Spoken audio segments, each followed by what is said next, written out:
Bonjour à toutes et à tous, je suis ravie de vous retrouver aujourd'hui pour ce webinaire d'1 heure consacré à un sujet particulièrement structurant pour vos organismes, la réforme du financement de l'apprentissage. C'est un moment charnière car cette réforme aujourd'hui ne se limite pas à quelques ajustements techniques, elle modifie en profondeur la logique de financement et le calendrier de versement. Cela implique une adaptation rapide pour l'ensemble des acteurs de la formation professionnelle, que ce soit les CFA, les OFA ou les OPCO. Je suis Christelle Sébas, je suis la responsable du pôle ingénierie et pilotage et dispositifs au sein d'Atlas. J'aurai le plaisir d'animer ce webinaire aux côtés de Nicolas Rivier, Carole Coléo et Bérangère Mars, que je vais laisser se présenter. Nicolas, je te laisse te présenter.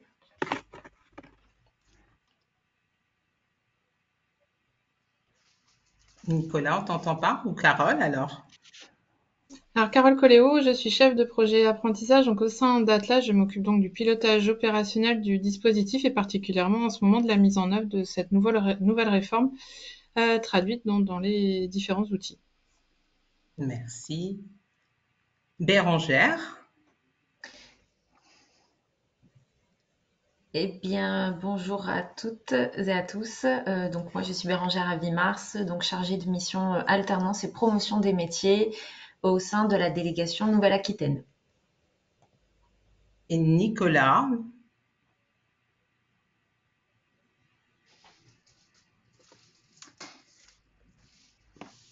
Nicolas qu'on n'entend pas. Donc Nicolas qui est notre directeur du développement et qui est en charge de piloter toute l'activité en lien avec l'alternance et donc l'apprentissage.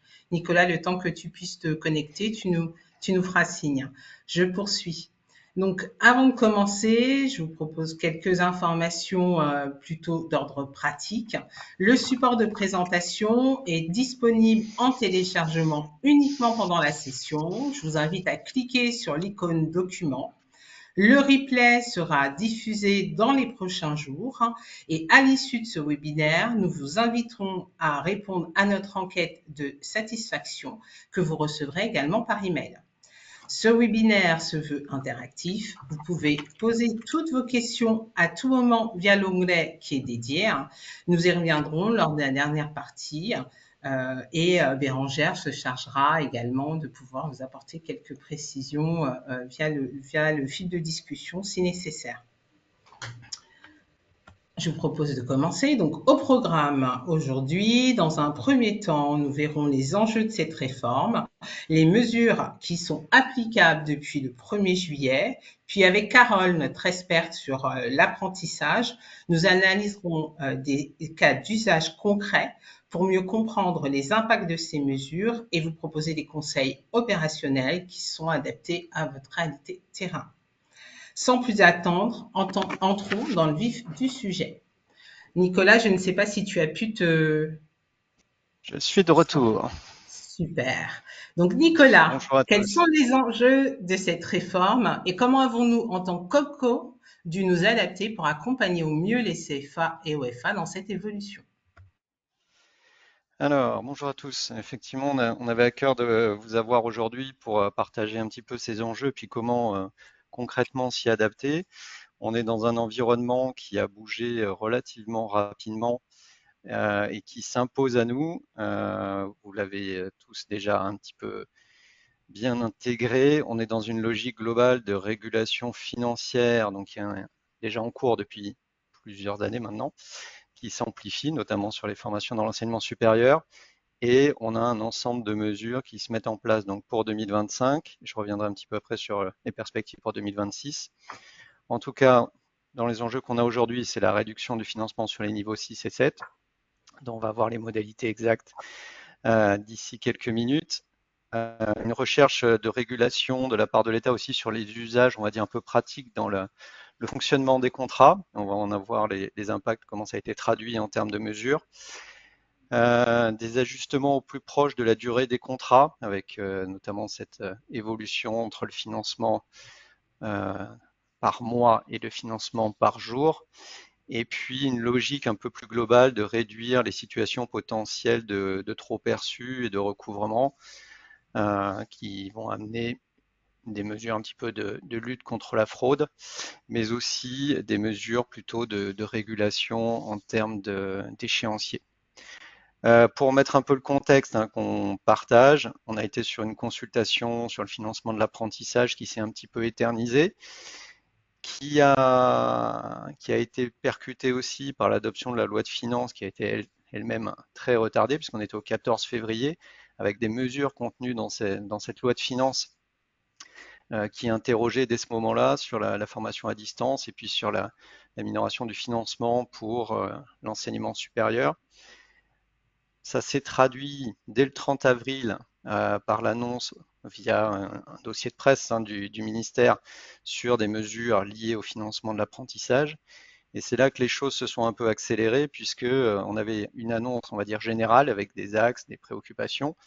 Et moins de 2 mois après, on avait des décrets d'application le 29 juin, la veille de leur entrée en application le 1er juillet. Donc on voit qu'au fur et à mesure, le temps s'accélère.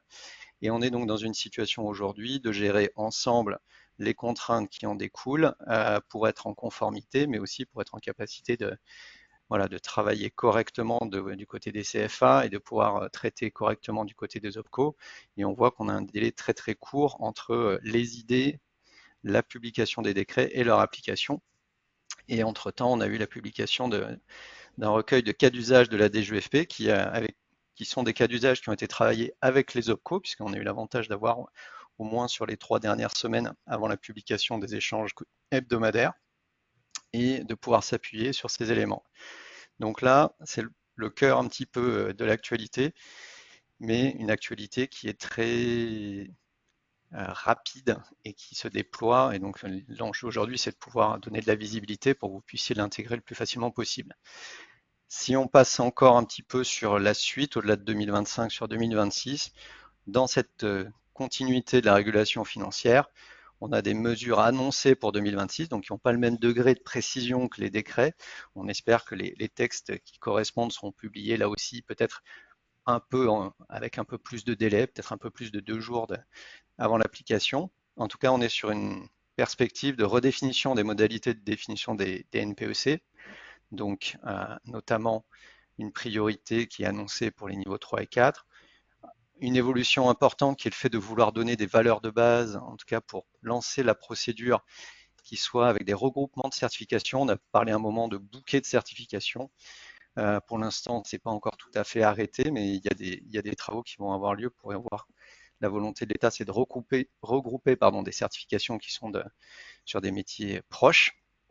Une évolution dans le positionnement des branches professionnelles qui sont légitimes à se positionner par rapport aux certifications sur lesquelles elles ont des apprentis, mais qui va se faire dans un nouveau contexte avec des taux d'augmentation ou de baisse par certification qui seront limités et dans tous les cas dont les impacts devront être à ISO financement par rapport à une enveloppe théorique calculée à partir des effectifs de l'année passée. Donc grosso modo, tout ce qui pourrait être augmenté sur certaines certifications devra être compensé par ailleurs. Donc on voit que c'est une latitude assez encadrée. Et le débouché, ce sera d'obtenir un NPEC unique par certification, c'est l'objectif, qui était attendu par certains, qui va poser d'autres questions pour pas mal de monde, je pense, et avec la possibilité, dans certains cas de formation stratégique, d'une majoration possible côté État, suivant des modalités qu'on n'a pas encore aujourd'hui. Donc ça, c'est la suite, une fois qu'on aura digéré la rentrée de 2025, puisque on aura plutôt un véhicule législatif au dernier trimestre pour permettre de lancer cette campagne de révision qui nous est annoncée en décembre 2025 pour une finalisation en avril 2026 et de nouveaux NPEC pour mai 2026. Donc le mois de mai n'est peut-être pas le mois le plus adapté pour ces changements, mais en tout cas c'est ce qui nous est annoncé, donc ce à quoi nous on se prépare aujourd'hui. Voilà, donc c'est le contexte un peu général, et puis je vous propose qu'on passe assez rapidement maintenant aux mesures concrètes qui ont démarré depuis le 1er juillet. Donc Christelle, je te laisse reprendre le fil. Merci beaucoup, Nicolas, pour cet éclairage. Donc, nous venons de voir que cette réforme vise avant tout à assurer la soutenabilité du système de financement de l'apprentissage dans un contexte où on est en forte croissance et que l'exigence de la qualité va être renforcée. Donc, je vous propose maintenant de découvrir ensemble quelles sont les mesures concrètes qui sont entrées en application depuis le 1er juillet, soit il y a maintenant 11 jours. Mais avant cela, Bérangère, je te laisse lancer le petit sondage pour cette seconde séquence et afin de vous interroger, afin de savoir quelle est la mesure qui aura eu le plus d'impact sur votre organisation. La mesure parmi les 5 mesures affichées à l'écran, la participation obligatoire de l'employeur, la proratisation journalière du niveau de prise en charge, l'introduction du solde de 10% prise sur le troisième versement, la minoration du niveau de prise en charge des formations à distance et le calendrier de versement dérogatoire pour les nouveaux CFA. On vous laisse quelques instants pour pouvoir y répondre et je vous propose dès maintenant de rentrer dans le vif de ces mesures qui redessinent la manière aujourd'hui dont les CFA sont financés. Donc, première mesure, la participation obligatoire de l'employeur à travers un premier décret qui institue et introduit une participation d'un forfaitaire de 750 € pour l'employeur pour les titres dont le niveau est supérieur au niveau 6, c'est-à-dire à partir du bac plus 3. Cette somme, en gros, elle est à verser au CFA et on verra plus en détail avec Carole comment cette somme peut faire l'objet d'une réduction et comment elle peut être également proratisée en cas de rupture pendant la période probatoire ou de rupture du contrat dans d'autres situations. Une proratisation journalière est également introduite, c'est-à-dire que c'est terminé le calcul au mois. Désormais, le niveau de prise en charge est calculé à la journée. Donc, ça demandera du coup des précisions administratives supplémentaires, surtout en cas de rupture et d'avenant. Et également, à l'aide de Carole, on va décrypter tout cela. Estelle? Troisième, pardon? Pardon, le support en fait n'est plus partagé. On est sur le sondage, mais a priori, il est plutôt terminé.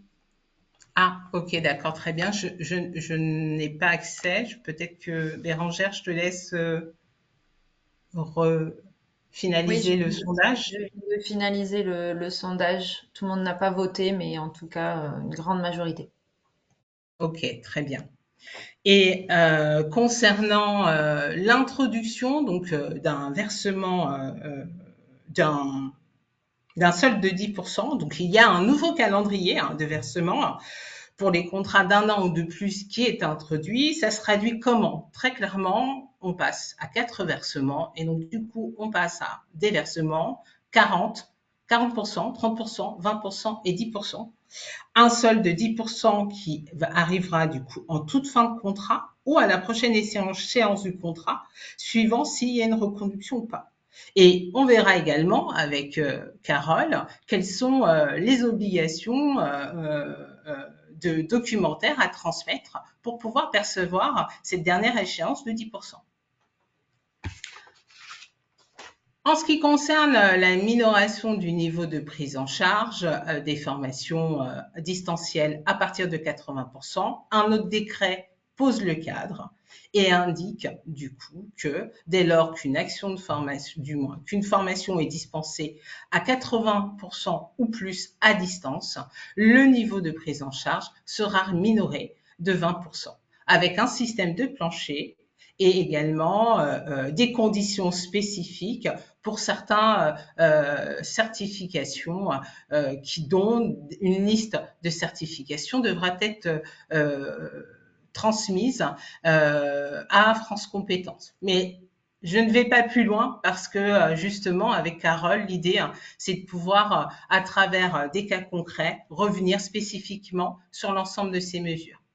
Sur ces 4 mesures, ce qui est important de retenir, c'est qu'aujourd'hui, Atlas a mis à jour l'ensemble de ces outils. L'ensemble de ces outils, simulateur Atlas, mais également les outils permettant de déposer la demande de financement, donc le CERFA, dématérialisé via l'espace entreprise, Atlas entreprise, mais également via l'API CFA. Et puis, dernière mesure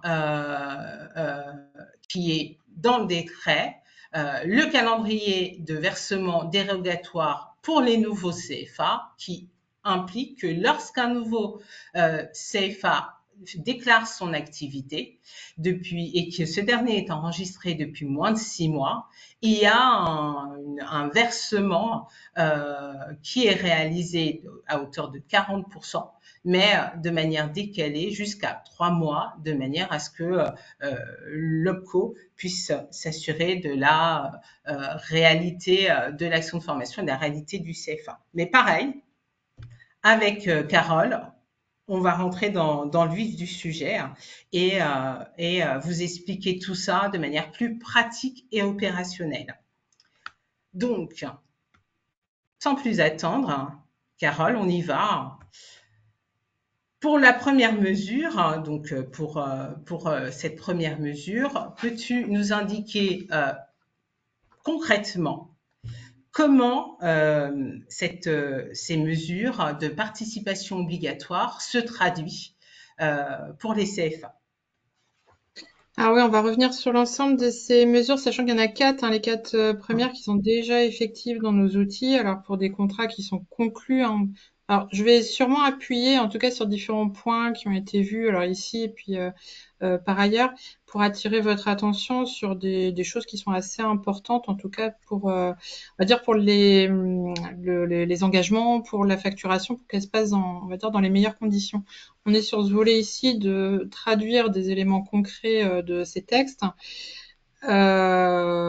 Concrètement, c'est les outils qui vont absorber cette complexité, parce qu'il y a des cas alors qui sont plutôt, on va dire, classiques, et d'autres qui impliquent une mécanique assez sensible parfois, mais en tout cas, tout ça est pour en tout cas expliquer toute cette mécanique, mais on verra dans un second temps comment faire pour que ça se passe au mieux. Et ça va de la transmission du dossier à la facturation avec les différents outils qui sont mis à disposition.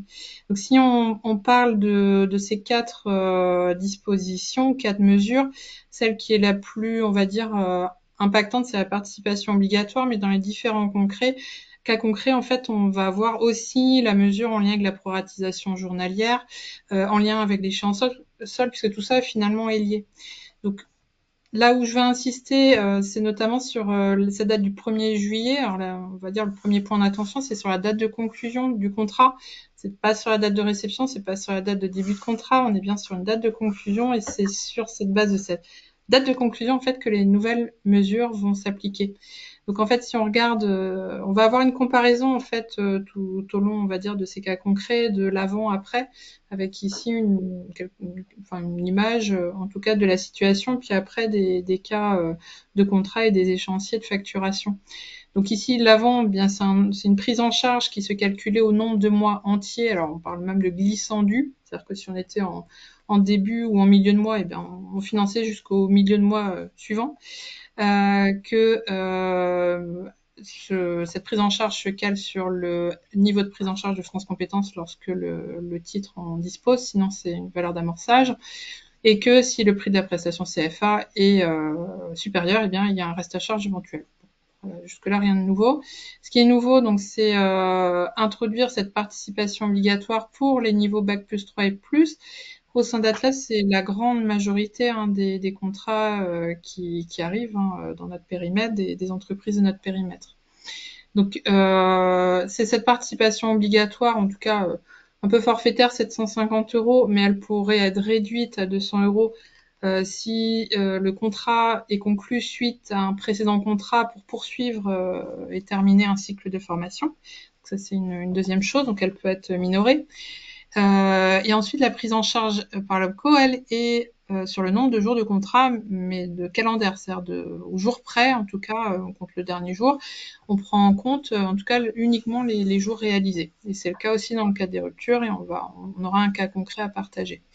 Et cette prise en charge, en fait, l'OPCO est déduite de cette participation obligatoire. Donc, on va majorité plutôt 750 € et dans certains cas, déduit à 200 €. Il est toujours possible d'avoir un reste à charge éventuel, évidemment, évidemment, ou en tout cas, ça n'empêche pas d'avoir ce reste à charge éventuel avec les nouvelles mesures.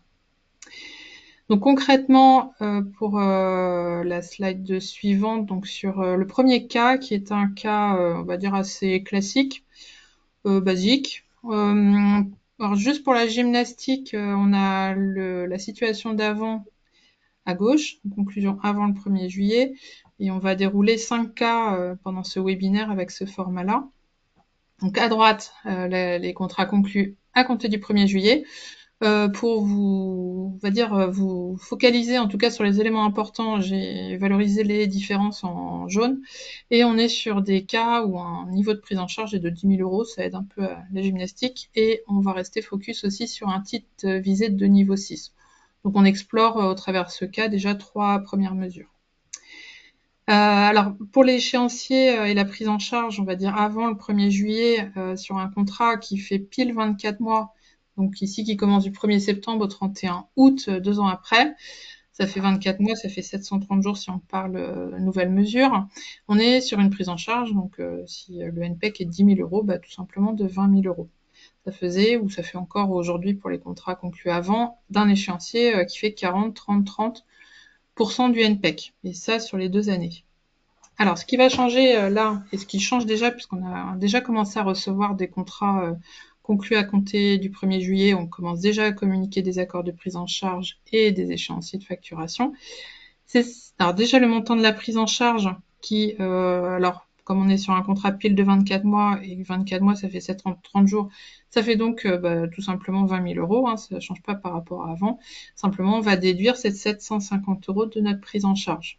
Donc c'est déjà un élément qui est fort, en tout cas en termes de changement. Dans l'échéancier de facturation, on voit sur l'échéance 1, alors qui est normalement de 40%, elle est aussi minorée de cette participation de 750 €. Elle est concentrée, on va dire, et déduite dès la première échéance.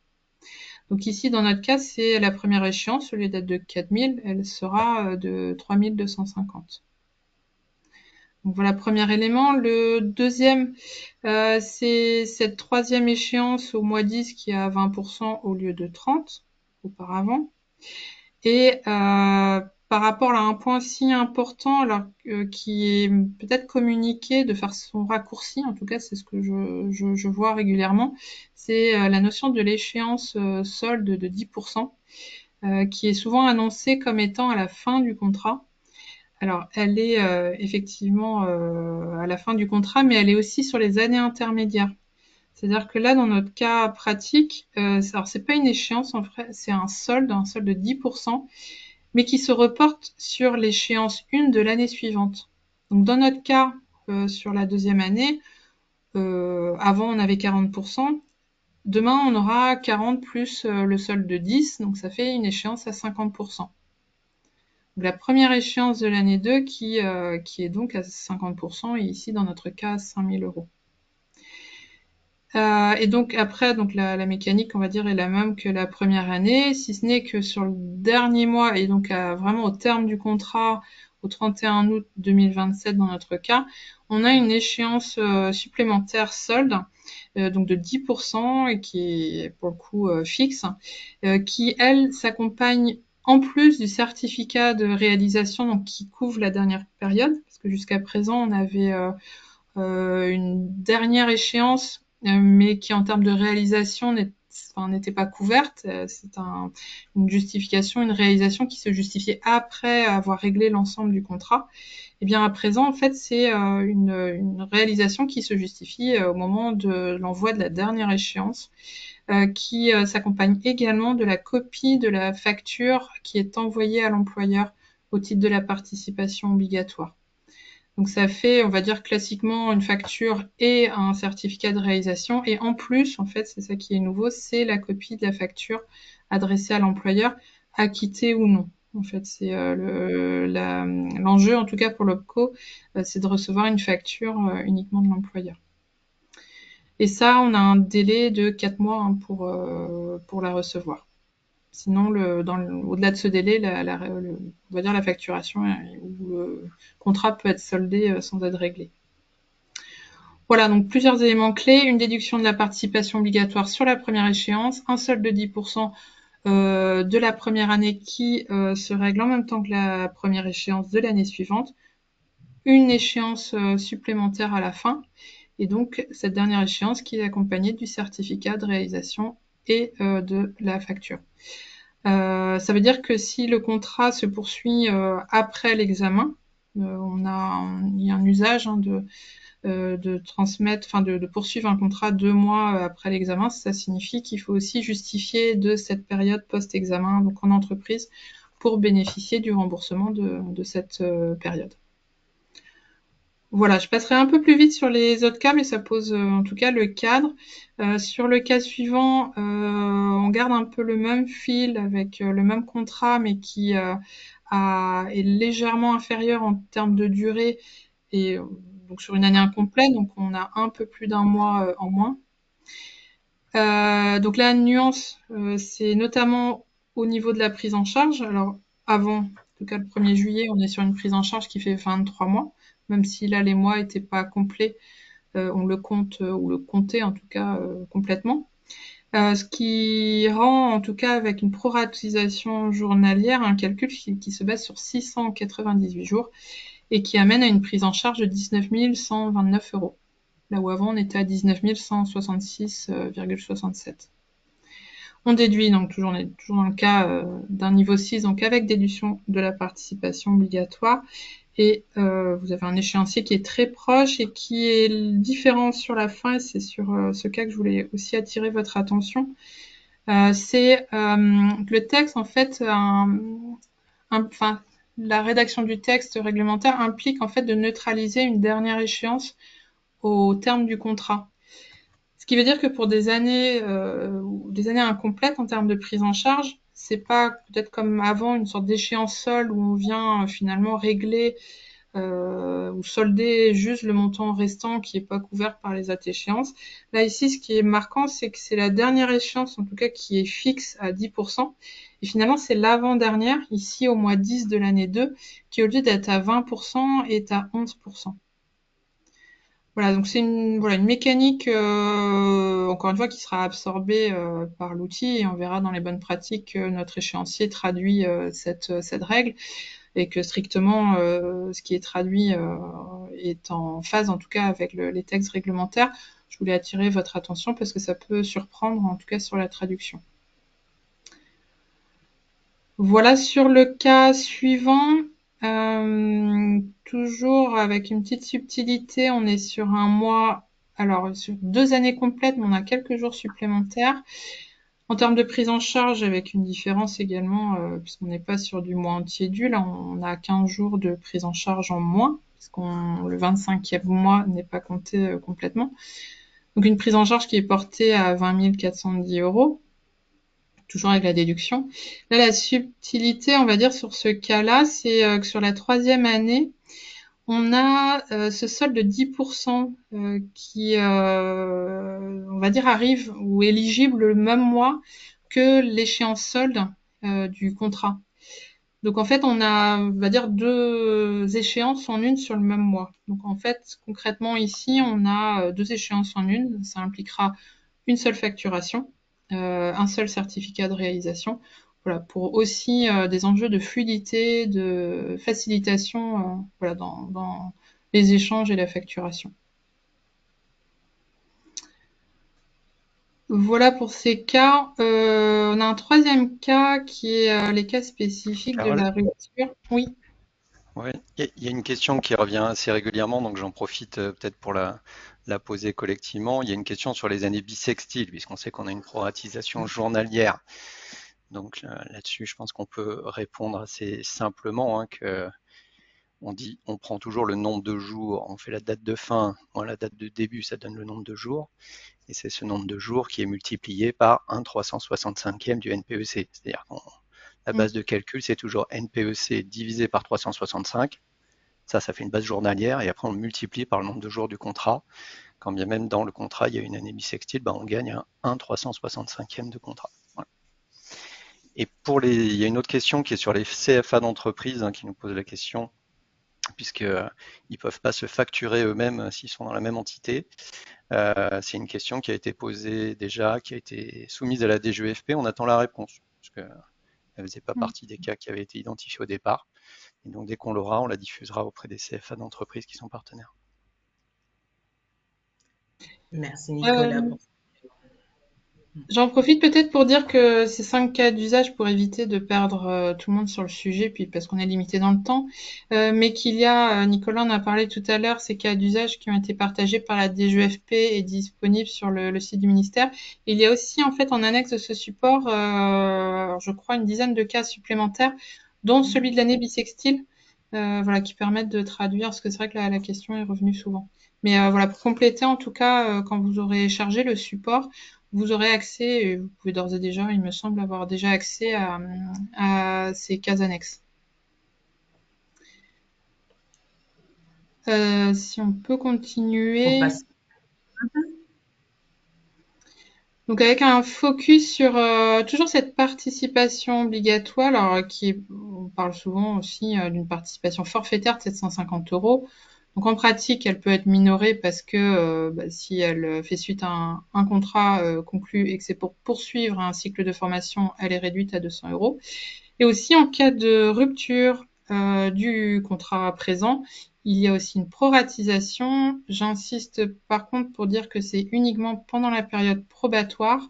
Alors, période probatoire, c'est dans les textes les 45 jours consécutifs ou non du contrat. Qu'en pratique, alors si on compte pas les week-ends, ça nous amène plutôt à 63 jours après le début du contrat, et que la période peut être prolongée avec tous les jours de formation qui ont lieu pendant cette période. Donc ça reporte. Cette période, en fait, elle n'est pas fixe, elle n'est pas de 45 jours pile après un début de contrat, ou même 63 jours s'il travaille que 5 jours. Enfin, 5 jours, c'est déjà pas mal. Mais voilà, c'est consécutif ou non, surtout. Donc, en termes de calcul, ça nous amène en fait, alors pas à proratiser, j'ai vu aussi plein de choses où on proratisait le montant de 750 €, c'est pas tout à fait comme ça qu'il faut le comprendre. En fait, on prend la proratisation du montant, on va dire, qui est pris en charge par le co, mais revu forcément après rupture. C'est-à-dire pour un contrat, alors qu'il y a un NPEC à 8 000 €, on prend en charge donc 15 jours de contrat. Et en fait, c'est 15 jours de prise en charge qui sont proratisés donc à 50% de ce montant, et qui font le montant de cette participation obligatoire. Donc ici, pour une rupture à 15 jours, ça fait une participation obligatoire à 164 €. Si c'est après 40 jours, c'est 438 €. Et si c'est après 75 jours, donc qui est tout à fait possible s'il y a des jours de formation et qui vont au-delà des 45 jours. En fait, là, dans ce cas-là, en termes de calcul, on serait à 822 €. Sauf qu'en fait, il y a un plafond, la participation obligatoire ne peut pas être supérieure à 750 €. Donc ça, en fait, ça implique que le co communique un accord de prise en charge, et que lorsqu'il y a une rupture, le co recalcule l'accord de prise en charge et donc la participation obligatoire. Donc ça implique aussi une revue de la facturation à l'entreprise par le CFA. Point d'attention sur ces cas-là, une rupture donc, qui a lieu après la période probatoire, c'est une participation de 750 €. C'est aussi en cas, on va dire en cas où la participation, en fait, lorsqu'elle fait suite à un contrat avec le même employeur, pas la proratisation, mais la minoration de 200 € n'est pas effective. En fait, elle est effective uniquement pour les contrats avec un autre employeur pour le même RNCP. Voilà. Petite subtilité, mais qui me paraît important en tout cas à partager. On va vous partager pas mal de petites choses comme ça. C'est assez dense, mais voilà, ça me paraît important en tout cas. à savoir. Pour le cas concret, sur la slide suivante, on a toujours ce contrat qui a commencé le 1er septembre. Il est rompu au bout de 15 jours, donc le 15 septembre 2025, tant qu'à faire pendant la période probatoire. Alors, un élément qui est important aussi, c'est que la participation obligatoire, elle se calcule à date de début de contrat par rapport à date de rupture. L'OPCO peut être amené à prendre en charge une période avant contrat, la formation en amont du contrat, et aussi la prise en charge après les 6 mois qui courent après, dans lesquels l'apprenti recherche un nouvel employeur. L'OPCO prend en charge toujours ces périodes comme avant, simplement la participation obligatoire est concentrée uniquement entre la date de contrat et date de rupture. Donc concrètement ici, on a donc toujours l'avant. On avait finalement, avec une rupture au bout d'un mois de 15 jours, ça faisait 1 mois de prise en charge. Ici, en fait, c'est 15 jours de prise en charge, donc 410 €. Et du coup, la participation obligatoire, qui est de 50% de ce montant, amène à diminuer cette prise en charge par 2. Et donc, ce qui porte la prise en charge à 205,49 € et aussi la participation obligatoire pour ce même montant. Voilà. Et alors, la dernière mesure qu'on n'a pas évoquée jusqu'à présent, c'est les formations donc en distanciel qui se réalisent au moins à 80% à distance.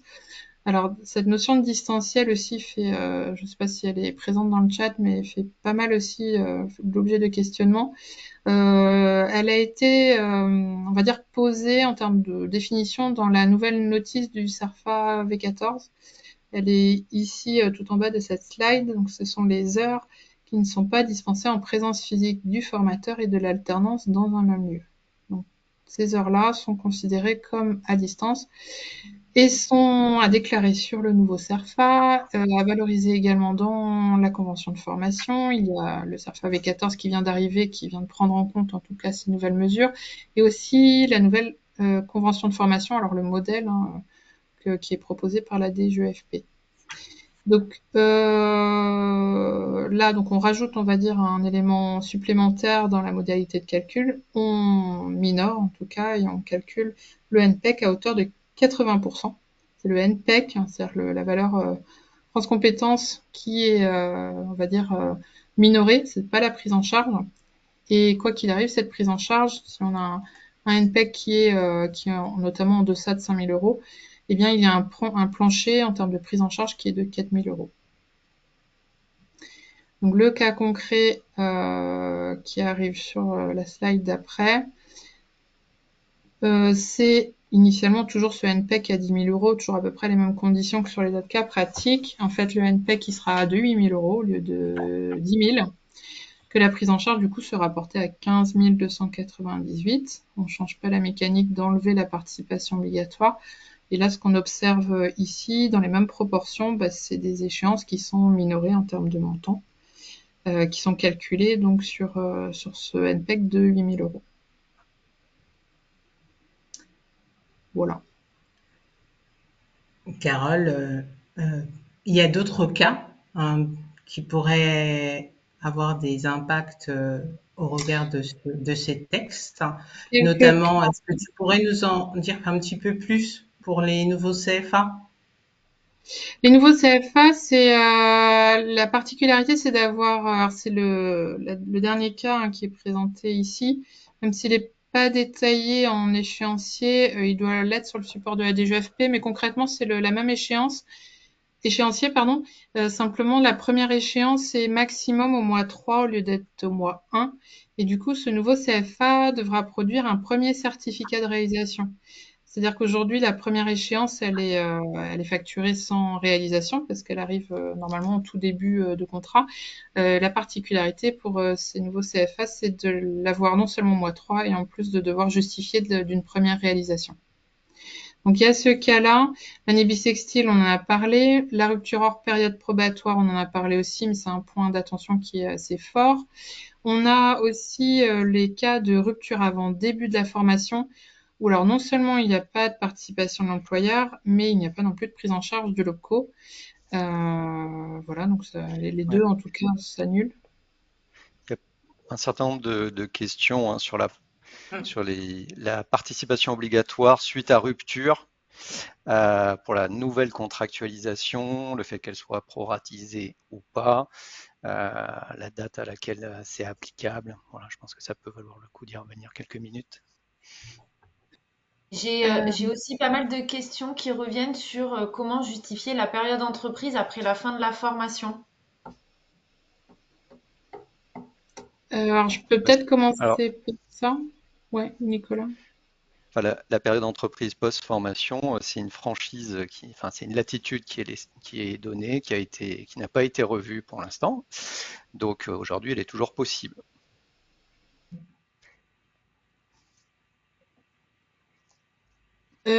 Par contre, alors, concernant les questions, alors du coup, ça va peut-être un peu vite, mais s'il y a des questions concrètes, ça faciliterait peut-être le chose.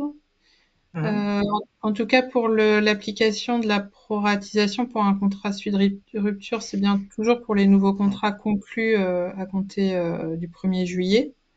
Il y a d'une part le contrat qui intervient après rupture, et là on parle d'une minoration, donc qui est normalement de 200 € si on est sur le même RNCP et une entreprise différente. Et après, il y a la proratisation lorsque le contrat, on va dire en cours, qui a eu une participation obligatoire de 750 € ou 200 €. Non, pas ou 200 €, c'est important. Seule la participation de 750 € peut être proratisée en cas de rupture, pendant la période probatoire. Je préfère avoir des questions concrètes au risque de noyer dans un niveau de détail qui ne serait peut-être pas pertinent. Nicolas, tu avais en tête des questions précises? Je crois qu'on est un peu dans les mêmes questions qui reviennent. Voilà, c'est grosso modo, j'ai une rupture, j'ai un contrat à la suite. Dans quel cas, c'est limité à 200 €.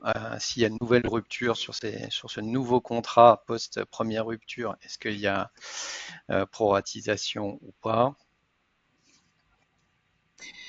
Et il y a donc minoration. Alors après, si on fait avec la traduction on va dire d'un CERFA, c'est un type de contrat 2.3, donc un contrat qui fait suite à rupture avec un autre employeur. Et si la situation avant contrat est 8 ou 4, c'est-à-dire en gros, il est stagiaire de la formation professionnelle et ou en contrat d'apprentissage juste précédemment. Voilà. Et si ce contrat, qui déjà a fait l'objet d'une minoration, est à nouveau rompu, là, on sera sur une participation obligatoire à 200 €. En fait, c'est un montant qui est déjà minoré, donc ce montant ne sera pas à nouveau proratisé.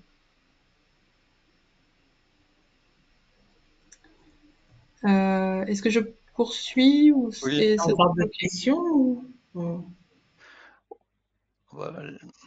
On a encore beaucoup de questions, mais je pense que si on veut Je me doute bien. parcourir Mais l'ensemble, il va falloir avancer quand même. Et puis après, on répondra en différé sur les questions là, dans le cadre d'une fac à l'issue. Mais ok. sinon, on va On pas arriver continue. au bout. Exactement, on continue les 15 dernières minutes pour vous donner quelques conseils. Carole, du coup, quels sont les conseils que tu pourrais donner à notre auditoire d'aujourd'hui pour qu'il puisse s'adapter sereinement à ces mesures? Alors sereinement, en une phrase, j'irais suivre le guide. Je pense que tout ça, et peut-être qu'on peut s'y perdre, on pense avoir compris, on n'a pas compris, on fait des calculs, on n'a pas l'esprit mathématique et ça, voilà. Bref, en gros, les différents locaux ont traduit ces éléments dans leurs outils, qu'on propose un échéancier. Il y a quand même quelques points de vigilance qui sont pas forcément nouveaux, mais qui sont pour certaines informations accentuées, on va dire, avec ces nouvelles mesures. Ce que les conseillers disent régulièrement dans les échanges, alors avec les entreprises si c'est elles qui transmettent le contrat, avec les CFA s'ils ont un mandat de gestion, que les éléments en tout cas qui sont transmis dans le CERFA doivent être conformes, on va dire, à la réalité, et c'est sur cette base du CERFA et de la convention de formation que la décision de prise en charge est prise. Vous avez ici ce formulaire V14 alors qui commence à se déployer, alors qui est déjà, on va dire, opérationnel pour Atlas en front. Alors concrètement, c'est uniquement un champ supplémentaire, hein, c'est introduire l'information du nombre d'heures à distance. Donc déjà, on va dire, il n'y a pas le choix parce que c'est déjà un élément qui est demandé et qui est bloquant pour la transmission. Pour autant, ce qui est dedans doit être évidemment conforme à la réalité, sur le nombre d'heures de formation à distance, c'est des éléments qui doivent être aussi présents dans la convention de formation. Donc si c'est l'entreprise qui a l'information ou qui va la chercher, ben, il faut que ce soit suffisamment clair, en tout cas explicite, pour qu'elle puisse la traduire correctement aussi. Voilà, donc il y a cette information-là qui est importante, qui détermine notamment le cas échéant, la minoration à distance. Et il y a aussi, on a la participation obligatoire qui vient renforcer aussi ce risque, entre guillemets, d'écart avec notre accord de prise en charge.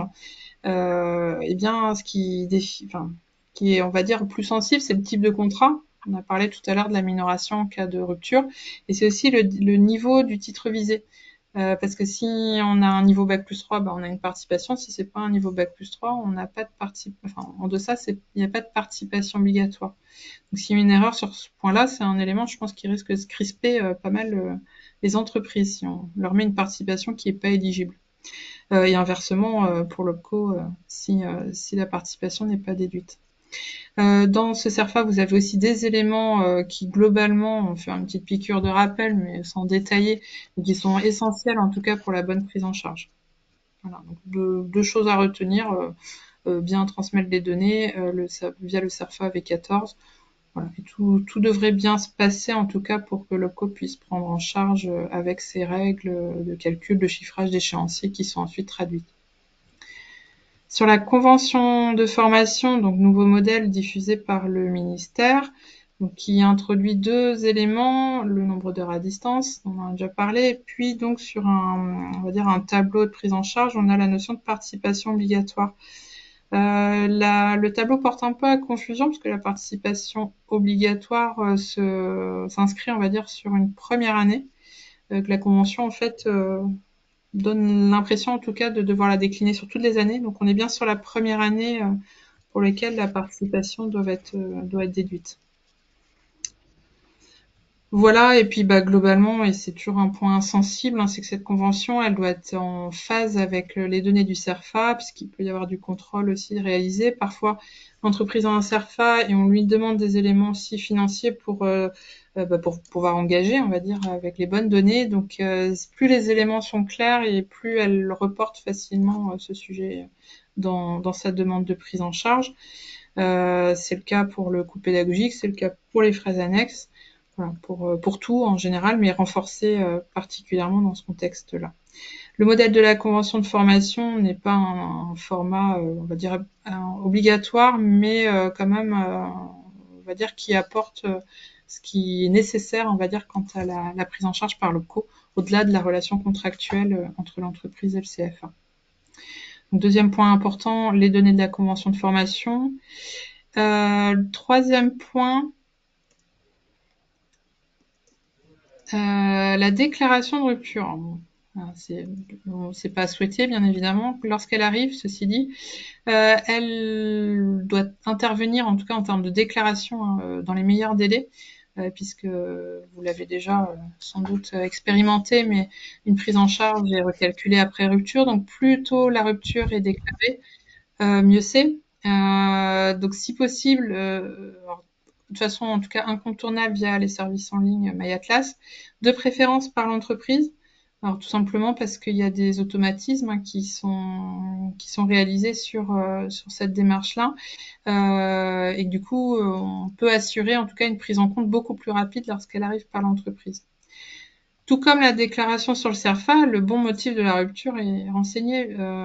C'est-à-dire que si on a une rupture de commun accord qui nous arrive au bout de 2 jours, alors on va mettre en place des règles pour limiter le risque d'erreur, mais ça influencera fortement en tout cas la prise en charge et la participation obligatoire. Donc on pourrait avoir des décalages entre vos calculs et puis nos calculs. Donc essentiel.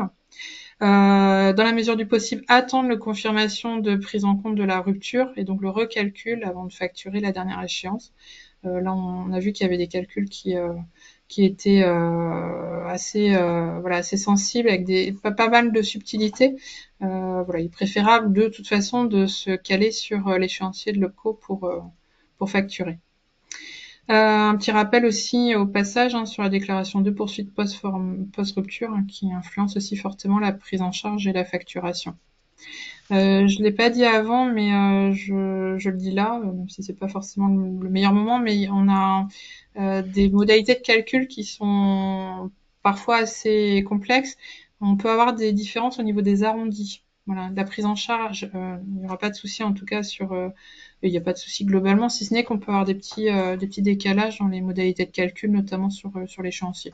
Rien de très important, mais voilà, c'est nécessaire en tout cas de comprendre que les calculs des recalculs amènent des fois des petites variantes en termes de résultats. Ouais.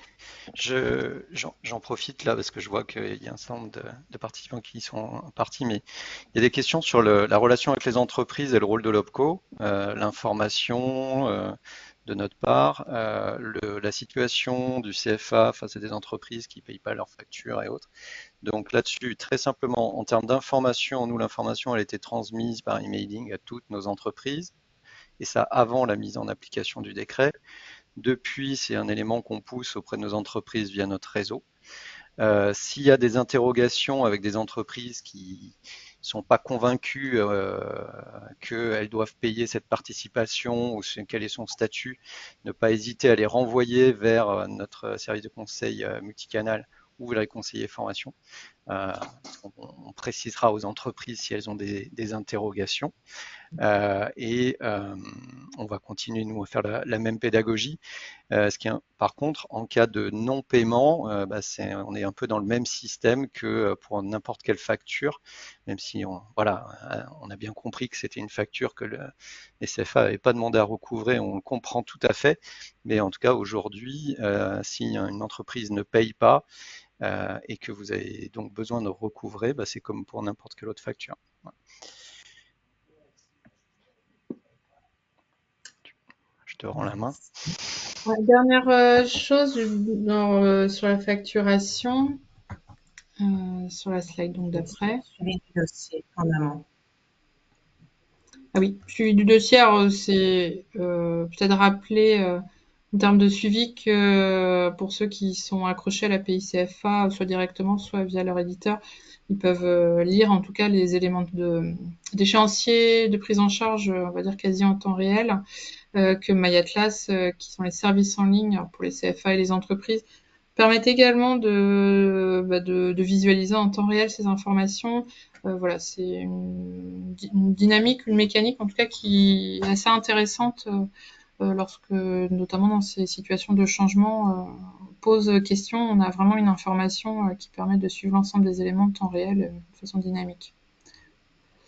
Bonne pratique, ça en fait partie. Et donc pour la facturation, bonne pratique aussi, qui est pas nouvelle, c'est qu'il est nécessaire de vérifier l'accord de prise en charge avant de facturer.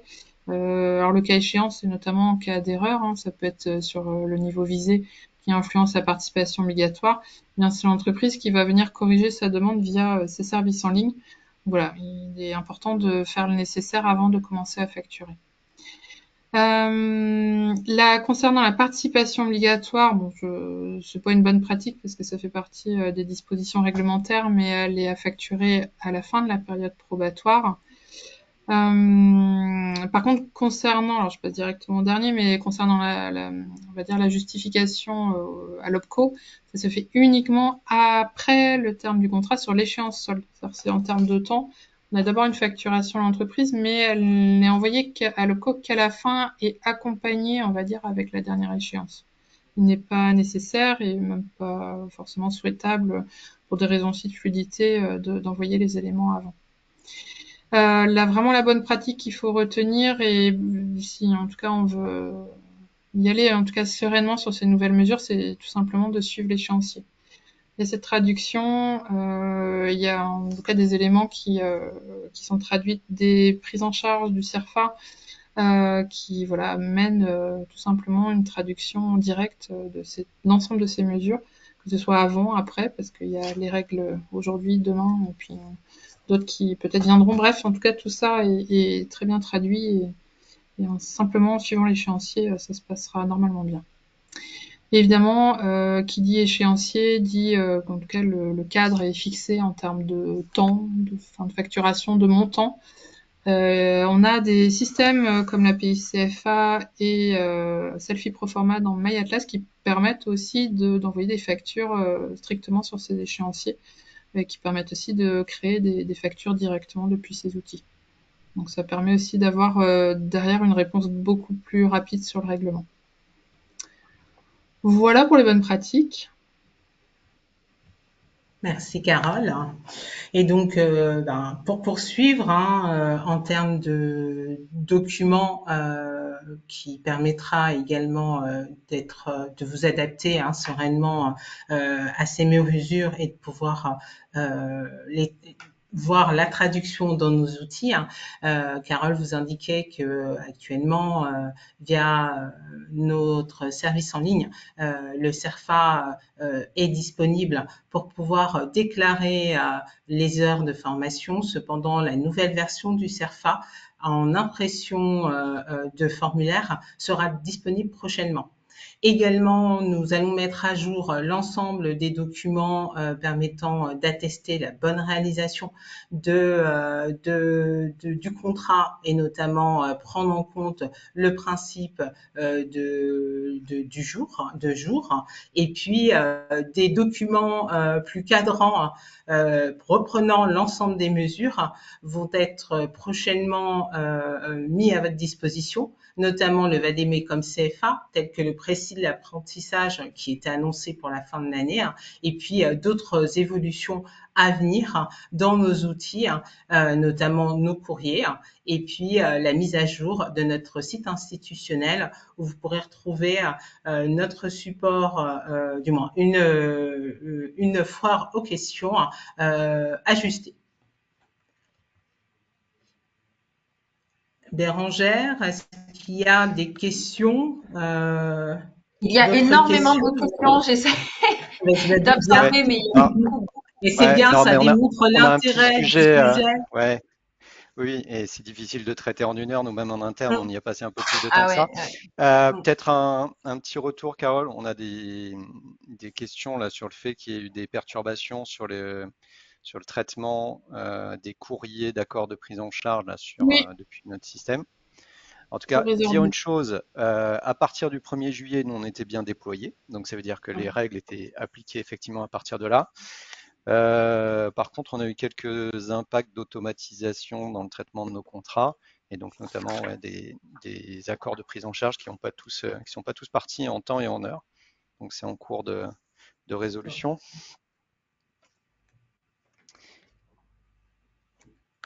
On n'a pas dit, mais ça concerne vraiment les contrats conclus, les premiers contrats conclus. Par contre, si on a un avenant qui intervient sur un contrat qui est conclu avant le 1er juillet, les mesures ne s'appliquent pas. Alors, je la refais parce que j'ai peut-être un peu mélangé, mais si on a un contrat qui est conclu avant le 1er juillet et qu'on a un avenant qui nous arrive et qui est conclu après le 1er juillet, ce sont les anciennes dispositions qui s'appliquent. Oui, tout à fait. Les avenants, ça ne modifie pas le régime du contrat. C'est que sur les nouveaux contrats qu'on applique les nouvelles règles. Et donc, toute la vie du contrat, tant que ça reste le même contrat, n'évolue pas. Pas mal de questions aussi sur est-ce que ça change la prise en charge de la formation en amont, pas forcément dans le chat, mais on l'a entendu plusieurs fois, sur la poursuite post-rupture, ça change absolument rien en fait. On continue de se caler sur les périodes en amont et après rupture. Ok. Oui. Bon, je pense qu'on est à peu près au bout sur notre échéance.